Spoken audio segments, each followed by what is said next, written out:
Imagine this for a second. You're sitting at your laptop, you're sipping your morning coffee, scrolling through an online real estate auction. It's a sheriff's sale. These things happen every week, and you're looking through the available properties to see if maybe, just maybe, you can find a place for yourself. Well, in these search results, you see a lot. Not a huge lot, just a piece of dirt, but a big enough piece of dirt to where maybe if you buy this, you can build yourself a house here someday. You click, you place a low bid for $5,000, thinking that nothing will come of it, but you actually win the auction. Exciting moment, but then the paperwork comes in and you start reading through line by line. And as you start to understand what you just bought, your stomach drops, because it's not just the lot that you won at this auction. You bought the entire road, the entire street, the pavement, the access point for every other home in that neighborhood. The question is, what do you even do in a situation like this? Well, that's the exact pickle that Jason Fauntleroy found himself in, which at a glance seems like a huge win. At a Butler County Sheriff's Office auction, Jason Fauntleroy bought this lot hoping to build a home on it. But the purchase didn't come with just this sliver of land. It came with this entire street. This whole thing ended up becoming a nightmare for Jason. He landed in a 3-year legal standoff with the city, who didn't like the fact that he accidentally just bought the street, Bloomfield Court. Today, let's talk about the crazy true story of how an Ohio man accidentally bought a street for $5,000, and then the incredibly frustrating battle that he faced with the city following the auction. I think it's important to start this off by saying Jason was not some real estate shark. He was just a guy in Ohio looking for a decent deal. The story starts in 2021 in Trenton, which is a small city north of Cincinnati. Trenton was holding a sheriff's auction one morning, just like many towns do when properties fall delinquent on their mortgage or their taxes. The guy we're talking about today, he was browsing the auction site that morning looking for a house for himself, and one listing caught his eye. It was this vacant lot on Bloomfield Court. Jason thought, what the heck, this could work, so he submitted his bid for $5,000, and to his surprise,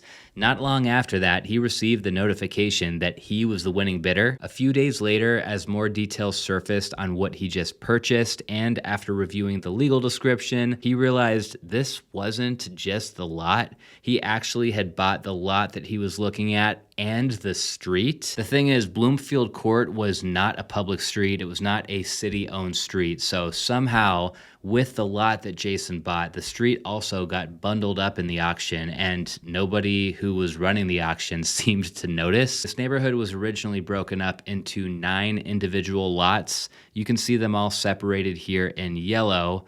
9 lots that are up and down Bloomfield Court, all which at this point have houses on them, by the way. But the 9th lot, the one that's highlighted in red, that is the one that Jason bought. When Jason first had the realization of what happened here, he was stoked because on the surface, it seemed exciting to get way more than he paid for.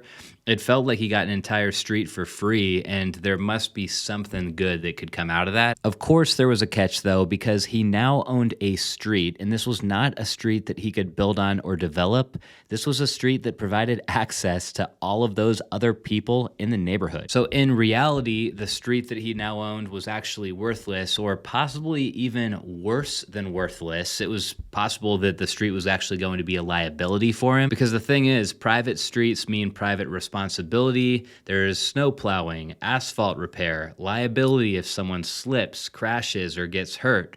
Every crack in the pavement. Technically, all of that is now Jason's problem, and it wasn't like he could just shut the street down either or throw up a gate and keep everybody out.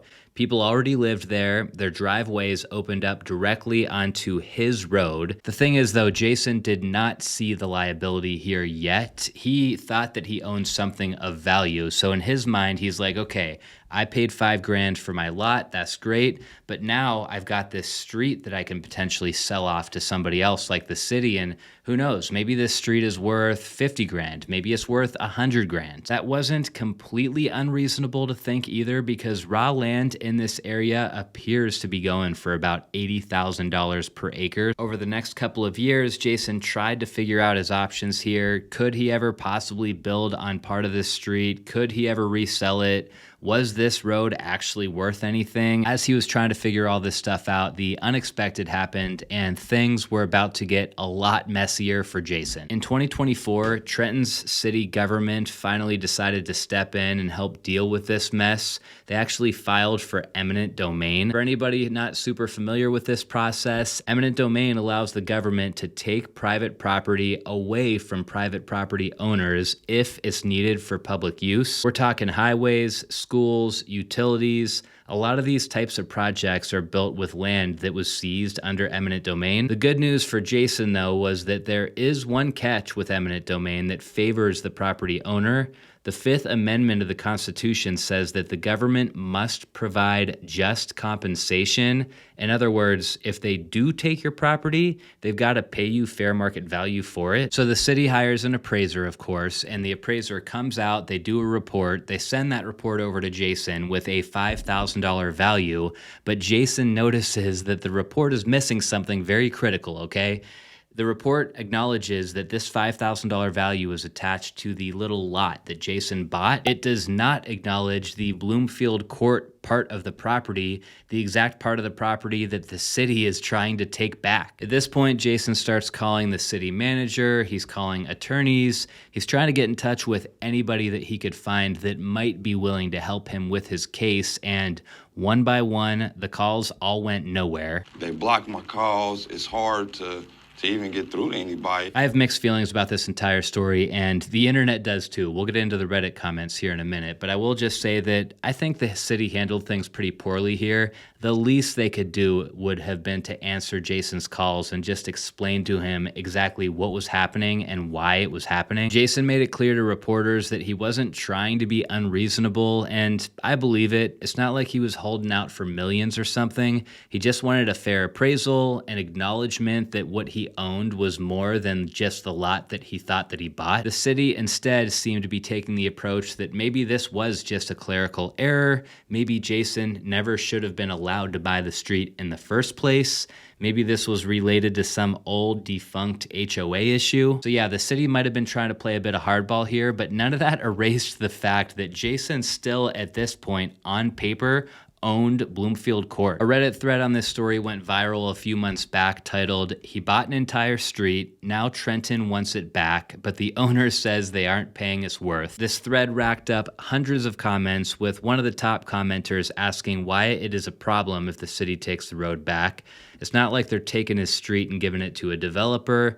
This guy doesn't really lose anything except the right to not maintain a private street that 4 or 5 of his neighbors have to use. I've never done asphalt work in my time as a contractor because I focus on residential work, but that street looked like it was in pretty bad shape, and I wouldn't be surprised if it needed $50,000 worth of work and repairs at some point. So yeah, just based on the street condition alone, this whole thing seems a bit more like a liability than an asset. This other comment got a ton of likes. This guy here said, "The city's just trying to take back ownership of the street so they can maintain it. The owner's trying to get fair market value for it, which is zero because it's a street." Some people argue that there might be some corruption happening, like this person saying that this was definitely not a clerical error. This is a private street. The city wants to convert it into a public street, and they're abusing their process to do so. But then as you scroll through this, the argument tends to keep coming back to the fact that the city does not have to take ownership of the street. Jason could probably keep it if he wants to, but then the question goes back to who pays to maintain it. The reason that people are so moved by this story is because it's not really just about one guy in Ohio. This is about how thin the line is between property rights and government power. Eminent domain has always been controversial. The Supreme Court has fought over it for decades. In one case, Kelo versus the City of New London from 2005 allowed the taking of private homes to transfer land to private developers for economic development.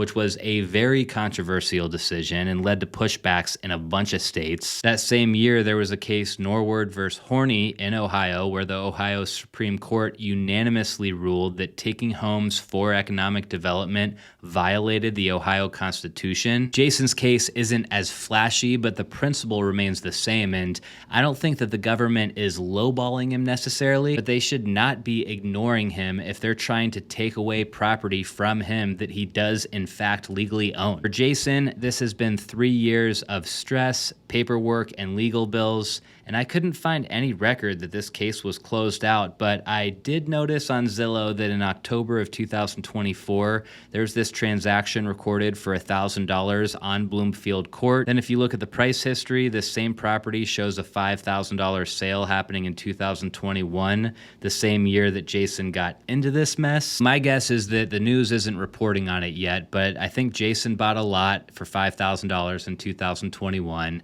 I think he sold the street back to Trenton for $1,000 in 2024, and that's probably the end of the story. A little bit of a different tone on this one, but I had fun putting the video together. I hope you guys enjoyed it. I'll see you next week.